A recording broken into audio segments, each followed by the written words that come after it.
When I found out I was pregnant, I was devastated. I didn't know what to do. I knew that I was really, really young. I knew that I didn't have very much of anything.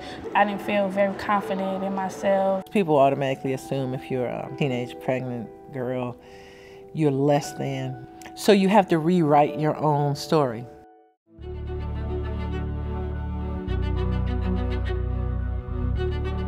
One of the most catastrophic parts of teenage pregnancy is that it is the beginning of poverty for moms, for women and children. I created an environment that I'd want my kids to be in. The way that the school is so different than any other school is that when the girls come to school, they bring their babies. There's a nursery that's right here, and they drop their babies off, and then they go to class. Thankful for my family, deep down in my heart. We have the early education program where kids can bring their kids to class from 2 weeks to 5 till they get to kindergarten.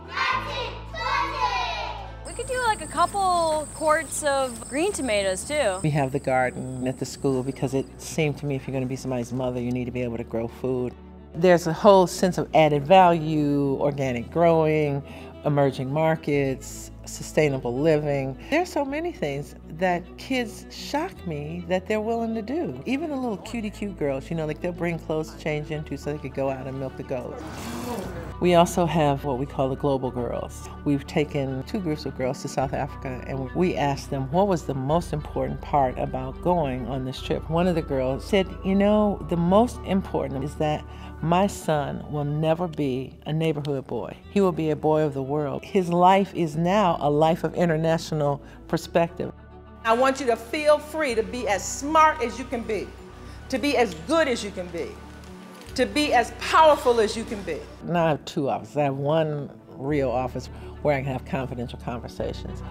And then the other one is just so kids need to see me more and they need to know that I'm around and I can see them. I got my eye on you kind of thing. Because when you go to class, what happens? We learn every day.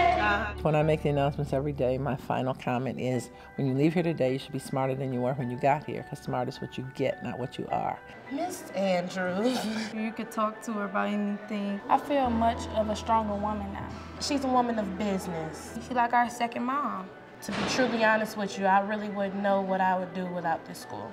Every student, when they graduate from Catherine Ferguson, has to be accepted either in a college, a 2-year, 4-year, or a trade school. It's not a requirement of the Board of Education, but it is a requirement of Catherine Ferguson. At graduation, we do a passing of the torch, and then when they change their tassels, I say, you are no longer my daughters, you are my sisters. And you can call me by my first name. Hi, Miss Andrews. Hey, Sydney, how you doing? I've learned that kids can succeed through odds that are beyond my vocabulary to describe. I've learned that a single person can change destiny, that smart girls are smart girls wherever they are. I've learned that when I die, a part of me will go on with my girls.